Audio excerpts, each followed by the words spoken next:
জাতীয় সংসদ নির্বাচন উপলক্ষে রাজশাহী 4 বাগমারা আসনের ধানের শীষকে বিজয়ী করার লক্ষ্যে গাঙ্গাপাড়া হাই স্কুল মাঠে আজকের এই সমাবেশের 14 প্রধান সভাপতি উপবিষ্ট, মঞ্চে উপবিষ্ট বিভিন্ন নেতৃবৃন্দ, সামনে উপবিষ্ট বাংলাদেশ জাতীয়তাবাদী দলের সকল পর্যায়ের নেতৃবৃন্দ, শ্রেণীবিন্যাসে সকলকে জানাই সালাম এবং আদাব।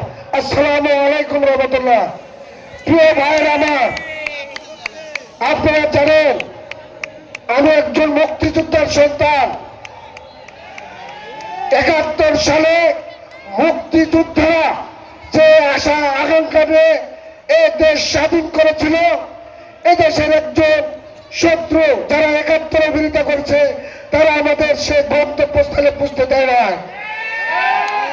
তাই আমি আপনাদেরকে অনুরোধ রাখবো, আপনারা যারা উপস্থিত আছেন, কারো ছেলের মতো আমি, কারো ভাইয়ের মতো আমি, কারো বাবার মতো আমি, আপনাদের কাছে উদাত্ত আহ্বান রাখবো, আপনারা এই বাগমারার বৈষম্য দূর করে এলাকার সার্বিক উন্নয়নের স্বার্থে আপনারা অন্তরের জায়গা দিয়ে আমাদের অসমাপ্ত কাজ করার জন্য সুযোগ দেবেন, এই উদাত্ত আহ্বান আমি আপনাদের প্রতি রাখছি। প্রিয় ভাইয়ের আমার, প্রিয় উপস্থিতি, আমি আপনাদেরকে কথা দিচ্ছি, আপনাদের অনেক দাবি দেওয়া আছে। বাগমারা উপজেলা একটা ছোট্ট উপজেলা, এই উপজেলার এই পার ওপার এই দিক ওই দিক করার সুযোগ নেই। তবে এই উপজেলাকে যদি আমরা আরেকটি কেন 2টি উপজেলা করি, এখানে কোনো ক্ষতি নেই, আছে কে? তাই আপনাদের বলতে চাই, আপনারা যদি আমাকে ভোট দিয়ে নির্বাচিত করেন, আমি আপনাদের সঙ্গে আগে যেভাবে ছিলাম এখনো যেভাবে আছি, এমপি হলে ইনশাল্লাহ সেভাবে থাকার চেষ্টা করব।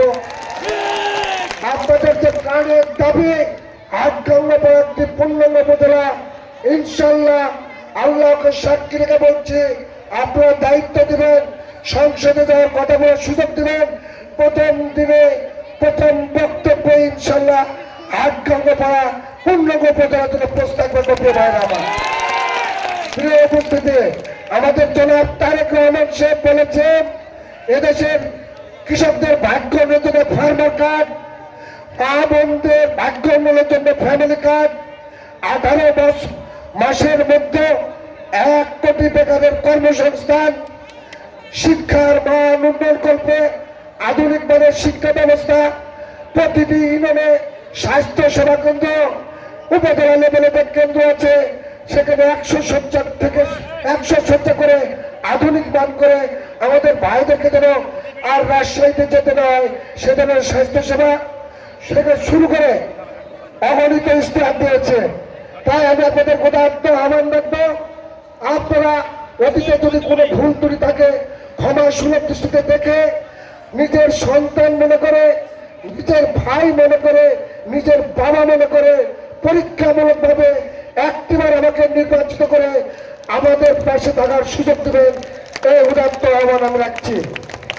প্রিয় ভাইয়েরা আমার, আমি আপনাদেরকে কথা দিলাম, আপনারা আমাকে যদি নির্বাচিত করেন, আমি আপনাদের সেবক হিসেবে একটা শান্তির বাগমারা উপহার দেওয়ার চেষ্টা করবো ইনশাল্লাহ।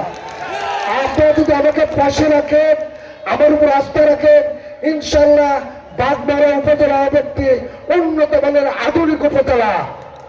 কারণ অতীতে আমরা লক্ষ্য করছি কোনো দৃশ্যমান কাজই এখানে হয় না। তবে আমি তৃণমূল পর্যায় থেকে এসেছি, এসি ঘরে থেকে আমার অভ্যাস নাই, তাই পরিশ্রম করে অভ্যাস আছে। যদি নির্বাচিত করেন, বাগমারার নর্মাল বরাদ্দ তো থাকবেই, তাছাড়াও অতিরিক্ত পরিশ্রম করে বিভিন্ন সেক্টরে যোগাযোগ করে প্রধানমন্ত্রী তারেক রহমান হবে, তাকে অনুরোধ করে তাকে নিয়ে বাগমারা এসে আরো 3 গুণ 4 গুণ অবকাঠামো করার চেষ্টা করবো ইনশাল্লাহ। পরিশেষে আমি আর বক্তব্য দীর্ঘায়িত করতে চাই না, আমি শুধু আপনাদের কাছে হাত জোড়ে আকুতি করব, একটি দল থেকে সাবধান হবে। যদি কোন রকমের সে দল ক্ষমতায় যায়, 25 বছরে আমরা কিন্তু আর আমাদের ভুল সংশোধন হবে না, আমরা কিন্তু পরের প্রজন্মকে আর জবাবদিহি করতে পারবো না। পরিশেষে উপস্থিত সকলের সুস্বাস্থ্য দীর্ঘায়ু কামনা করে, সকলের কাছে দোয়া চেয়ে, 12 তারিখে সকলের কাছে ভোট চেয়ে আমি আমার বক্তব্য শেষ করছি। আল্লাহ হাফেজ। বাংলাদেশ জিন্দাবাদ, বাংলাদেশ জাতীয়তাবাদী দল জিন্দাবাদ, শহীদ জিয়া অমরক, মরুমা খালেদা জিয়া অমরক, সামনে দিনের রাষ্ট্রপতি তারেক রহমান জিন্দাবাদ জিন্দাবাদ জিন্দাবাদ। ধন্যবাদ সবাইকে।